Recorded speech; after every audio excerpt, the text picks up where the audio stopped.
Bonjour, aujourd'hui nous allons parler d'un style de musique bien particulier qui trouve ses racines dans les années 1980. Il s'agit du traitement du son en temps réel et plus fréquemment de la musique mixte. D'une manière générale, la musique mixte est une forme de musique électronique qui résulte directement du progrès des techniques sonores dans la seconde moitié du XXe siècle. Ce style de musique se différencie des autres types de musique électronique par une place plus importante des instruments par rapport aux outils électroniques. La musique mixte a de nombreux précurseurs. Elle fait aussi appel à des outils informatiques, souvent à la pointe de la technologie du moment, ainsi qu'à de vastes connaissances en matière de son. Toutefois, la musique mixte comporte des limites. En effet, elle doit faire appel à des interprètes, car elle ne peut être anticipée au-delà du possible. L'exposé que vous allez voir comportera plusieurs sections. Après une partie préliminaire sur les débuts de la musique électronique, on analysera ensuite les œuvres des compositeurs les plus célèbres de ce style de musique. Il faudra ultérieurement voir quels apprentissages puis quels matériels informatiques sont capitaux pour cette pratique.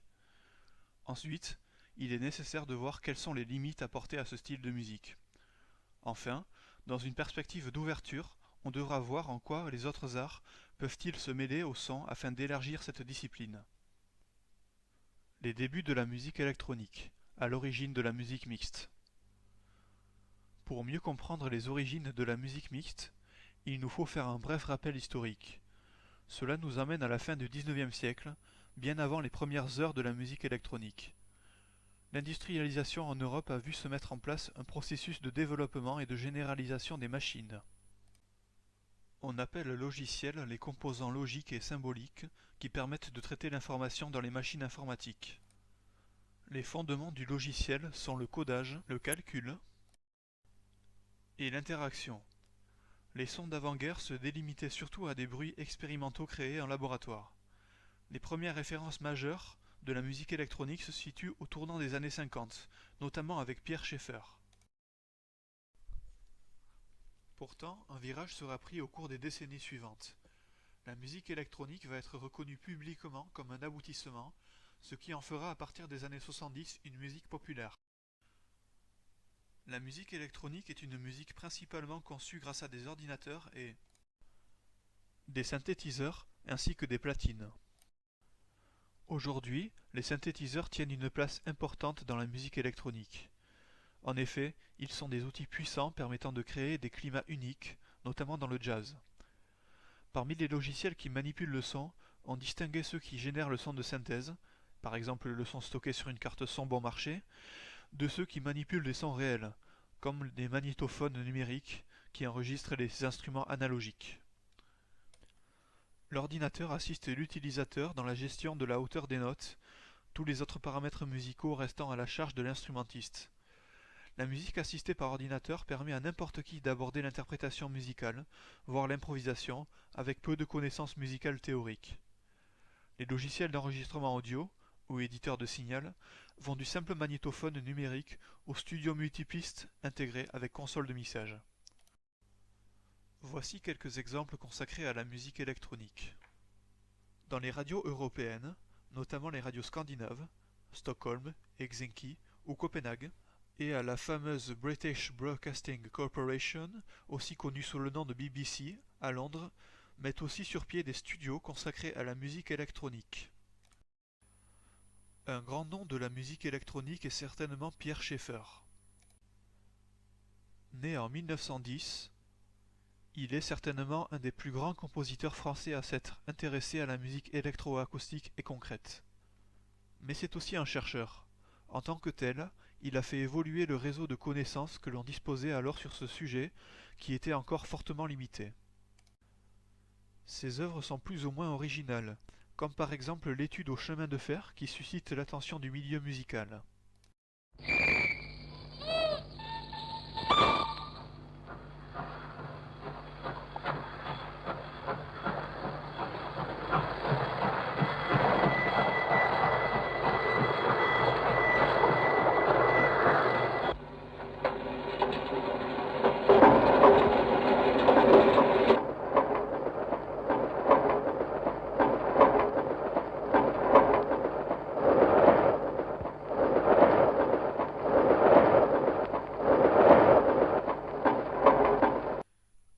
Un autre personnage clé dans l'histoire de la musique électronique est Yannis Xenakis. Né en Roumanie en 1922, il émigrera beaucoup selon le contexte. D'abord en Grèce. Ses débuts sont tumultueux. Il rejoint très tôt la résistance communiste face à l'invasion italienne puis allemande de la Grèce. Puis continue le combat après la guerre contre les forces royalistes soutenues par les Anglais. Blessé à la tête puis emprisonné, il réussit à s'évader et à rejoindre les États-Unis. Ainsi, en raison de ce contexte peu propice, c'est surtout à partir de cette période qu'il se consacre à la musique. Sa ligne de conduite est de créer la musique à partir de règles et de procédures mathématiques. Il réunit dans sa musique les dimensions spatiales particulières propres aux arts sonores, créant ainsi un rapport très proche entre musique et espace. Cette directive sera sa ligne de conduite dans nombre de ses œuvres, faisant de lui un des piliers de la musique électronique. Mais la musique électronique influence également d'autres styles musicaux, particulièrement populaires. L'un d'entre eux en est directement lié. C'est le rock psychédélique. Il est représenté par le très célèbre groupe des Pink Floyd. Une interview de Roger Waters, bassiste du groupe, retient particulièrement notre attention. À propos de la sortie en 1973 de Dark Side of the Moon, il déclare vouloir faire un album sans utiliser aucun instrument de musique. Néanmoins, l'idée n'aboutira pas car les membres du groupe reconnaissent unanimement avoir déjà atteint leur rêve d'adolescent. The Dark Side of the Moon sera finalement un album dans le style assurément rock'n'roll, mixant instruments et électronique, et incontestablement l'un des albums les plus célèbres de ce groupe légendaire.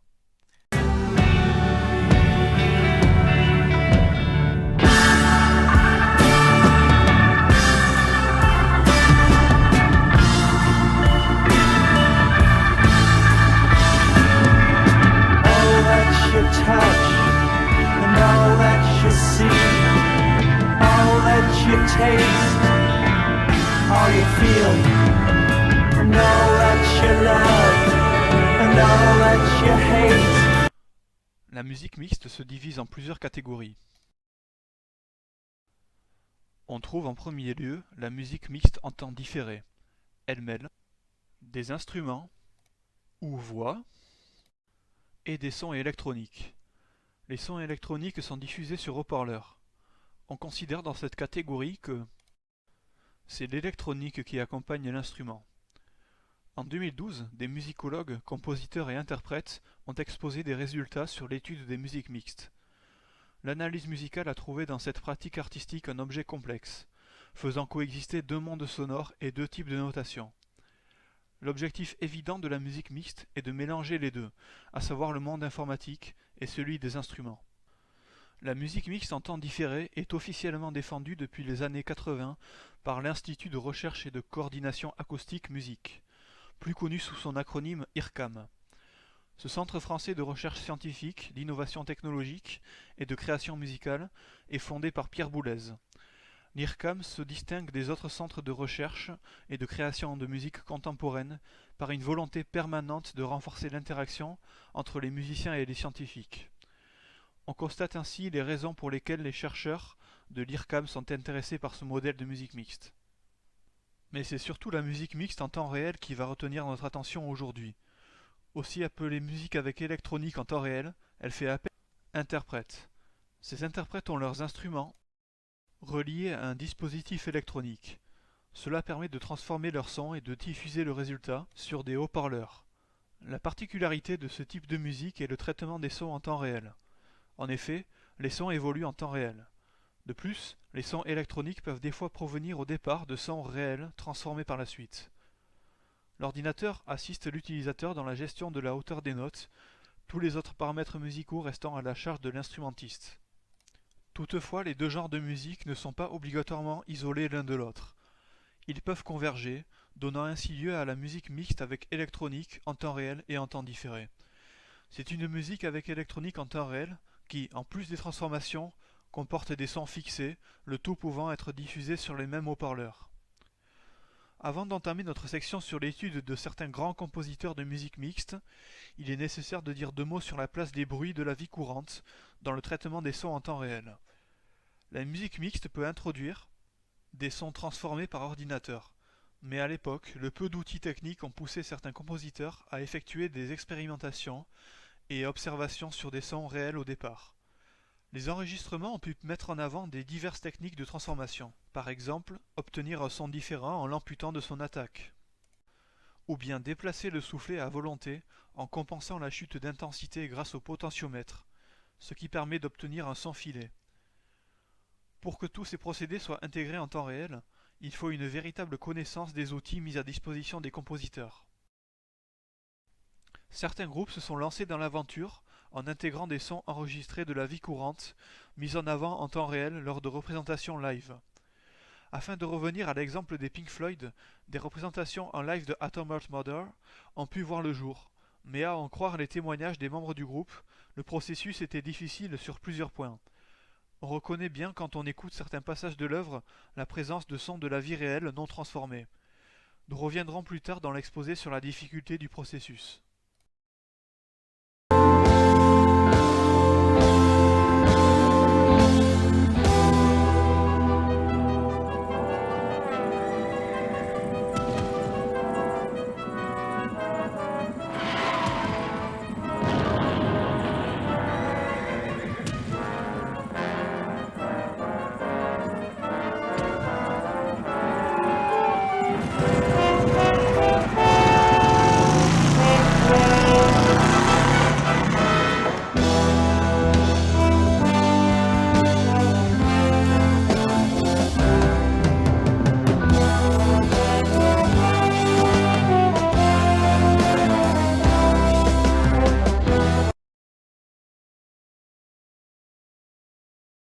On en vient maintenant à étudier le parcours et l'œuvre de figures célèbres de musique mixte. John Cage. John Cage est né en 1912 à Los Angeles. Après ses études supérieures à Claremont, il entreprend un voyage en Europe, notamment à Paris, où il y prend des cours de musique au conservatoire. Ses débuts en tant que compositeur sont marqués par des moments difficiles, comme une grande pauvreté lorsqu'il se trouve à New York au début des années 40, ou bien l'éclatement de son mariage en 1946 qui l'affectera amplement. Il se tourne spirituellement vers des sagesses orientales, telles que le bouddhisme, et décide alors de se consacrer totalement à la musique. L'œuvre de John Cage est basée sur un principe d'indétermination basé sur l'aléatoire. En somme, il prétendait que l'une des composantes les plus intéressantes en art était en fait ce facteur d'imprévisibilité où des éléments extérieurs s'intégraient à l'œuvre de manière accidentelle. De plus, il affirme tout ce que nous entendons autour de nous est du bruit. Il se propose alors de réaliser de la musique à partir du bruit.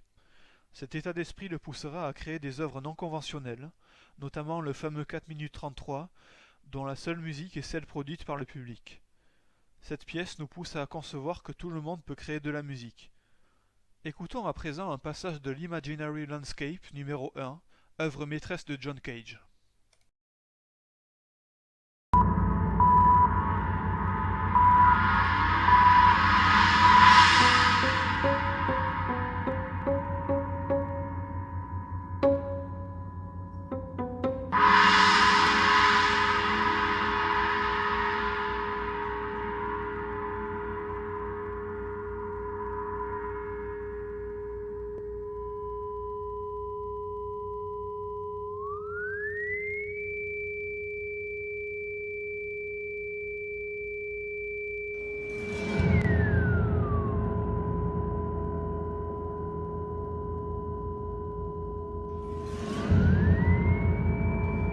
Par-dessus les sons aigus ressemblant à des sirènes, on trouve d'autres bruits qui peuvent être ceux de percussions, comme des cymbales ou des cordes pizzicato. On sent dans cette pièce un mélange constant de sons électroniques transformés et de sons d'instruments. Cette musique angoissante résume assez bien l'œuvre de John Cage, qui, en s'appuyant sur une longue recherche et expérimentation, se voit être un des précurseurs de la musique mixte. Pierre Boulez. Compositeur et chef d'orchestre, Pierre Boulez a également joué un rôle important dans le développement de la musique. Né en 1925 à Montbrisson, il réinterprète des œuvres connues, notamment celles de Bartók, Ravel ou Debussy. Ses débuts professionnels sont tournés autour de la musique de scène. Il est notamment engagé aux côtés de compositeurs de musique de film comme Maurice Jarre. La suite de sa carrière sera fortement marquée par l'influence d'Olivier Messiaen. Boulez sera spécialement identifié comme étant un compositeur de musique sérielle, surtout grâce à une de ses œuvres maîtresses, Le marteau sans maître, paru en 1954 et inspiré d'un poème de René Char. Il se démarque de John Cage en ce qu'il ne croit pas au hasard précédant le fondement d'une œuvre. Selon lui, la part de l'aléatoire dans la musique doit être nettement plus contrôlée et doit laisser à l'interprète le choix d'interpréter ou non certains fragments ou de changer leur ordonnance. Edgar Varèse. Né en 1883, il grandit essentiellement en Bourgogne, puis dans la ville italienne de Turin. Sa carrière musicale prend du retard à cause de l'opposition de sa famille, qui désapprouve la passion du jeune homme pour la musique. Il finit de lui-même par regagner Paris pour étudier la musique. Curieusement, ses débuts ne laissent pas supposer chez Varèse d'intérêt réel pour la musique mixte, voire la musique électronique en général. En effet, il étudie à la Schola Cantorum de Vincent d'Indy et entame une formation classique.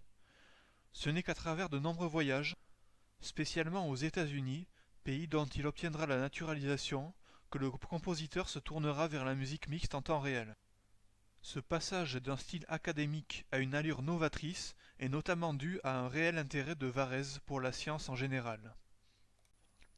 Certaines de ses œuvres, comme Arcana ou Désert, marqueront ce tournant et attireront sur lui l'attention de toute une génération de compositeurs qui voient en lui un précurseur de la musique du XXe siècle. Stockhausen.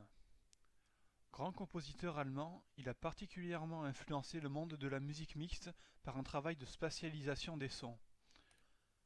Il est né en 1928 en Rhénanie du Nord, à l'ouest de l'Allemagne. Ses débuts se concrétisent par un apprentissage précoce du piano, dès l'âge de 7 ans. Il prend également des leçons de violon, mais souffre du décès de ses parents pendant la guerre. Son père est mort sur le front russe, et sa mère dépressive a été euthanasiée suite à la politique des nazis envers les handicapés mentaux. Néanmoins, Stockhausen se relèvera de ces épreuves douloureuses en étudiant la composition. C'est surtout l'œuvre de Messiaen qui influencera sa vie et qui déterminera ses recherches. En effet, après avoir composé des œuvres de musique concrètes et électroniques en se basant sur le concept du sérialisme intégral, il se tourne finalement sur le principe de musique aléatoire de John Cage, devenant ainsi une des grandes figures de la musique mixte. Beaucoup d'œuvres retiennent notre attention ici. Écoutons par exemple un extrait de Microphonie 1 composé en 1964.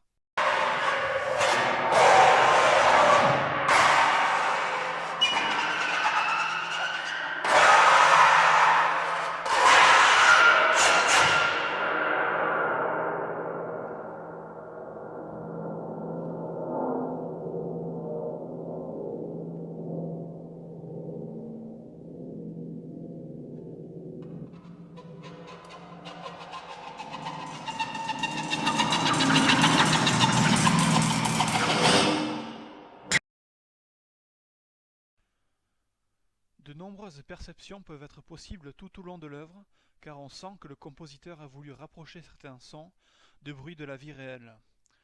Par moments, les bruits deviennent moins denses et on peut observer à l'oreille des passages plus calmes.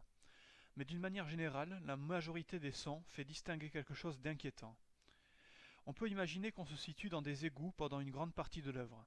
L'utilisation de la reverb contribue à cet effet-là et rend les sons moins précis et plus lointains. Ainsi, en étudiant les œuvres de ces musiciens, on voit que des techniques précises permettent de créer de la musique mixte. Mais au-delà des techniques, il faut prendre en compte dans la discipline une dimension plus large du son en tant que tel. Cela nous amène à étudier les caractéristiques du son, élément clé dans la musique mixte en temps réel. Acoustique physique. Les adeptes de la musique mixte en temps réel ont dans leur bagage tout un arsenal de connaissances en matière d'acoustique et de traitement du son. Ces principes de la génération et de la propagation des bruits obéissent à des lois physiques précises. La théorie ondulatoire des phénomènes acoustiques constitue la pierre angulaire de l'acoustique théorique. Elle démontre notamment que la propagation des sons satisfait une équation des ondes. Elle s'intéresse aux hypothèses effectuées afin de délimiter son domaine de validité. Les musiciens adeptes de musique mixte s'intéressent particulièrement au phénomène de résonance. Il s'agit d'une théorie vérifiée selon laquelle certains systèmes physiques sont sensibles à certaines fréquences. La résonance permet de trier certaines fréquences mais ne produit pas d'énergie. On se demande alors comment pouvoir accumuler de l'énergie. C'est au résonateur d'effectuer ce travail. Celui-ci va être soumis à des résonations forcées. Pour ce qui est des instruments à cordes frottées et à vent, la production du son consiste la plupart du temps l'excitation d'un système oscillant, cordes, colonnes d'air, jusqu'à l'apparition d'un phénomène de résonance. Mais ces lois sont plus complexes qu'il n'y paraît. Les sons graves peuvent se propager plus loin, de même que le son se propage plus vite dans le liquide. Cependant, malgré ces théories indéniables, l'être humain contient des mécanismes de transformation de la perception qui altèrent la stricte réalité d'un son dans l'oreille. Cela nous amène au second point de notre chapitre. Acoustique auditive. Bien qu'en théorie un son reste ce qu'il est scientifiquement impossible qu'un bruit puisse être perçu comme tel par l'oreille humaine. L'ouïe est le sens qui ne se repose jamais. Même quand on rêve, le cerveau écoute. Quand on dort, on n'est pas réveillé par tous les sons. Par exemple, lorsque l'on entend un réveil sonner, c'est un son qui nous tirera du sommeil parce que notre cerveau nous a appris que nous devions y réagir. Donc, il nous parviendra malgré les défenses mises en place pour pouvoir dormir. Ces connexions reliant le cerveau aux cellules de Corti de l'oreille interne est riche d'enseignements pour les adeptes de la musique mixte. Un musicien va pouvoir se faire comprendre en se servant de ces lois. Le phénomène de la réverbération est particulièrement intéressant. C'est un phénomène de réflexion sonore. La réverbération brouille l'audition des sons. On parle d'écho lorsque l'onde acoustique qui parvient à un point donné après réflexion a une intensité et un retard suffisants pour être perçue comme distincte de l'onde directe. Dans les grands espaces, il faut parler lentement si on veut se faire comprendre. À l'intérieur d'un bâtiment, le son de la voix parvient à l'auditeur après avoir rebondi sur le sol, les murs et le plafond. Barry Truax est professeur émérite de communication acoustique à l'université Simon Fraser au Canada.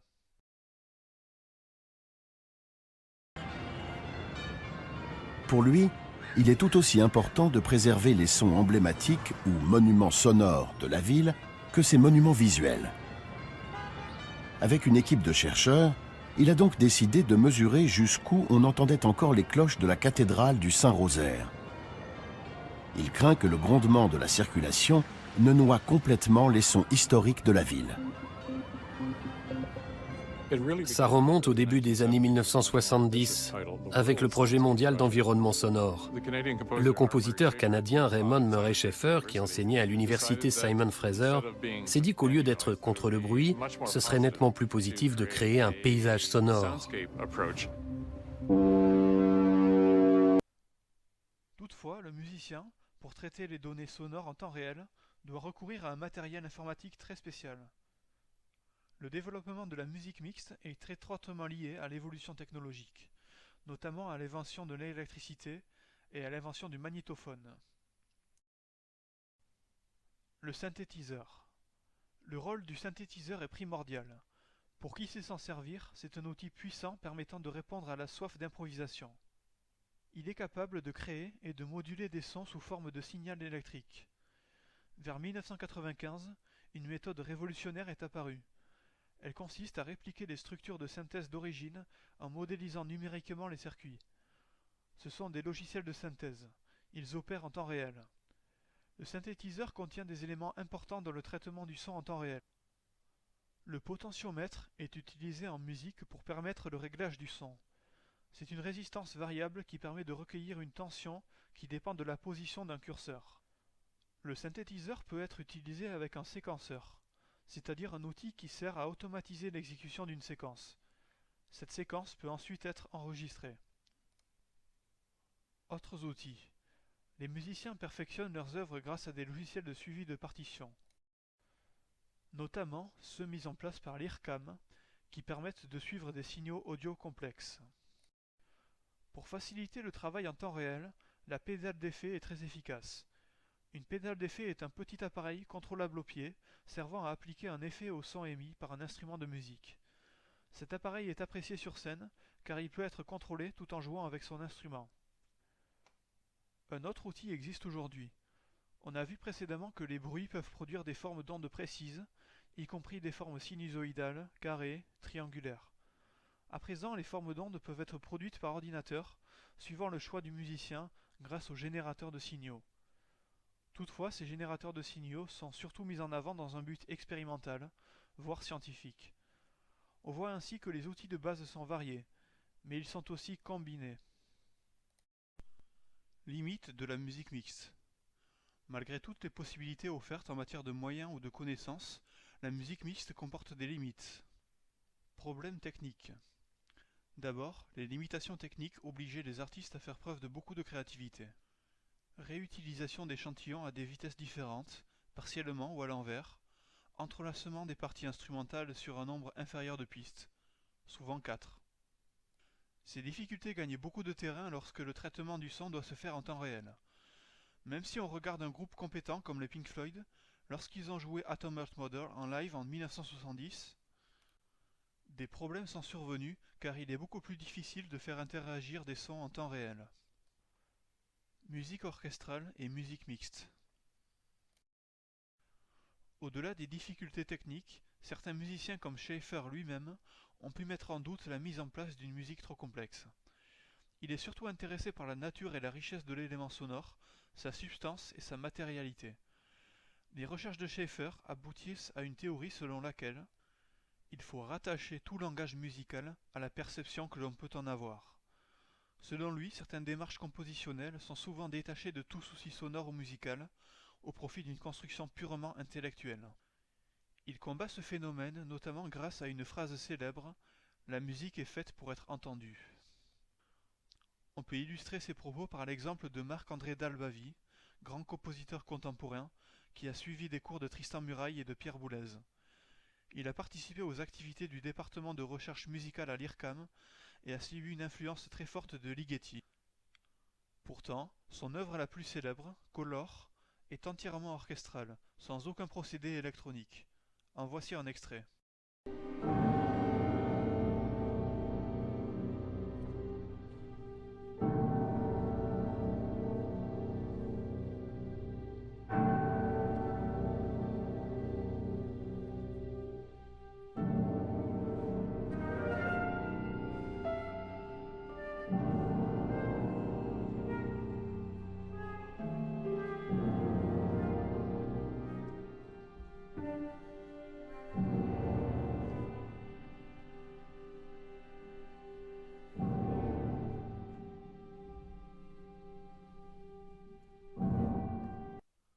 Ce passage de transition, précédant la partie la plus mouvementée de l'œuvre, montre quelque chose d'étonnant. Les éléments sonores sont entièrement reliés au monde symphonique, mais pourtant, la couleur est celle de la musique spectrale. La musique mixte peut ainsi se confondre avec de la musique orchestrale en matière de style. On peut alors se demander au final s'il est nécessaire d'établir une classification selon les genres. Ainsi, la place de la musique orchestrale ne serait-elle pas aussi importante que celle de la musique électronique ? Cette idée inclut certains styles de musique, comme les musiques de films, voire même les musiques de jeux vidéo. Voici un court extrait de la bande-son du jeu Mario Galaxy sorti en 2007. Le compositeur japonais Koji Kondo, en collaboration avec le développeur du jeu Miyamoto, a monté tout un orchestre symphonique qui a donné de nombreuses interprétations.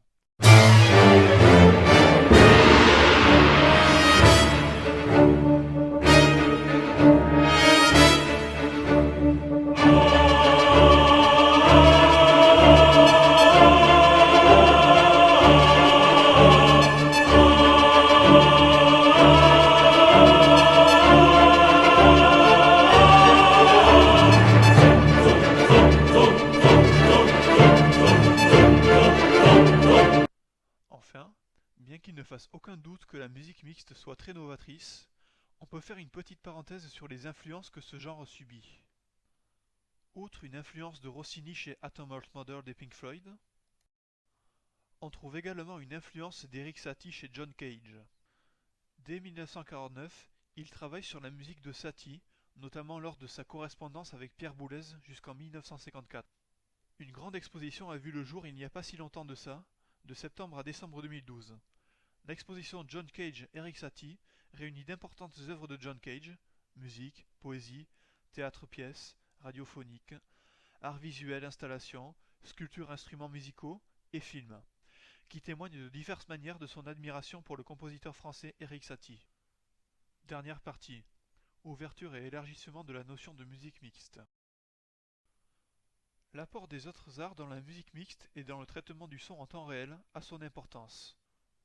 On appelle musique mixte élargie une œuvre de musique mixte accompagnée par des images, des vidéos, de la danse et des lumières. L'arrivée de la photographie dès la fin du XIXe siècle, par l'invention des plaques photographiques par les frères Lumière, a fait entrer l'image très tôt dans la musique. L'intermédialité entre les différents arts est ainsi très présente dans la catégorie musique mixte en temps réel. On peut parler par exemple des projecteurs. La musique mixte peut rencontrer également un élargissement de son sens. Quand on parle de musique mixte, on peut aussi parler d'une œuvre à multiples facettes et d'une évolution du style musical au fur et à mesure que l'œuvre s'étale. Cela peut se mettre en place en gardant bien sûr le mélange conventionnel interprète-son fixé.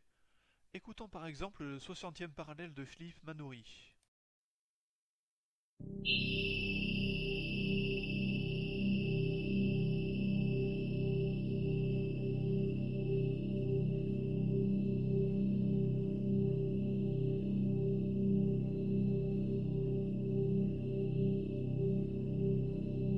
Due to exceptionally bad weather conditions, all scheduled flights have been cancelled or rerouted. Par suite de conditions météorologiques exceptionnelles, tous les vols prévus sont annulés ou détournés.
En écoutant cet extrait, on aperçoit d'abord une note en fond, qui peut être la finale ou la tonique, et qui crée une base. On a l'impression ici d'être au départ d'une navette spatiale, mais peu à peu ça change, la note de base évolue et se déstabilise. La densité de la musique augmente, notamment avec l'introduction du xylophone et du violon. Plus tard, la musique devient explosive. On sent ainsi une évolution manifeste du style musical. Cette évolution se retrouve dans une deuxième œuvre qui se trouve être relativement éloignée en termes de style à ce que l'on vient d'écouter. Il s'agit d'un célèbre opéra rock paru en 1973, Jesus Christ Superstar. Un mouvement attire notre attention.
Forgive them. They don't know what they're doing.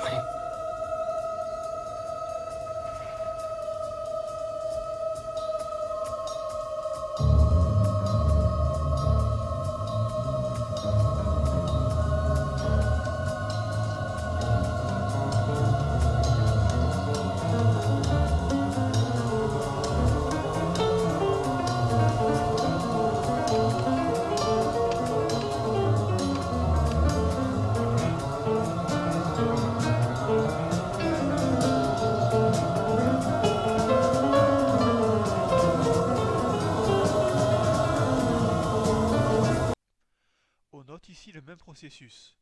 On passe d'une musique assez simple et glaciale à quelque chose de beaucoup plus agité suivant le stade d'évolution de l'œuvre. Avec l'ajout des instruments, le style s'apparente même au free jazz.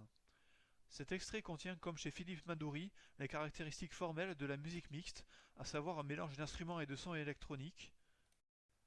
Mais la musique se trouve être mixte sous un autre plan, lié au fait de faire varier les émotions chez l'auditeur en changeant le style musical en cours de route. Afin de conclure, on peut mettre en avant le rôle de la musique mixte dans les musiques actuelles. Bien que selon certains le mixage audio tel qu'il est pratiqué par les DJ se simplifierait au mélange de sources audio afin de parvenir à un équilibre cohérent, ce mouvement musical est l'un des plus populaires de France. Sa scène est particulièrement active et son histoire est riche d'influences multiples et de métissages vivifiants.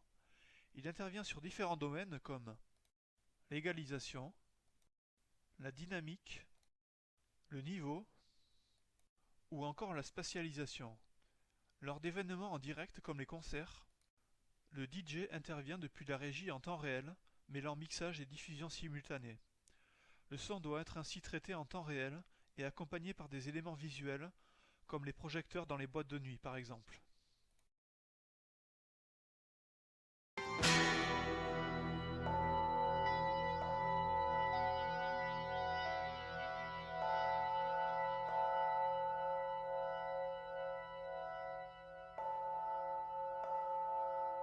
En conclusion, la musique mixte et le traitement du son en temps réel sont riches d'enseignements.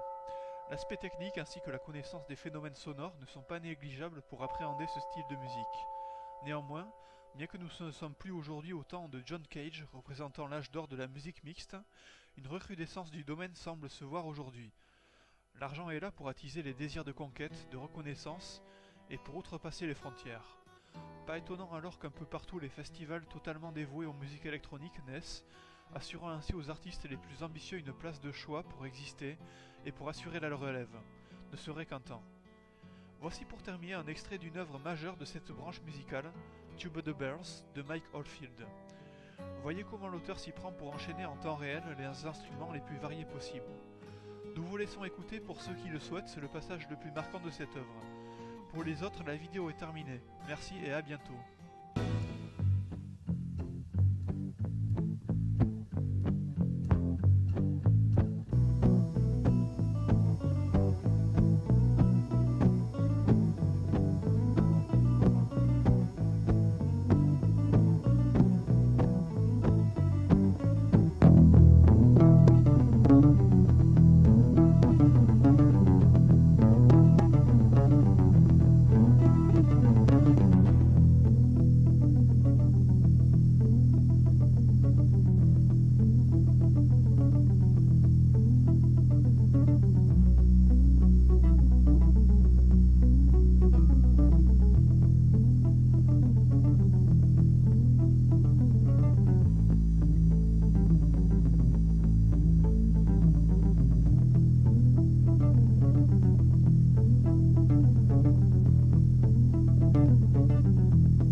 speed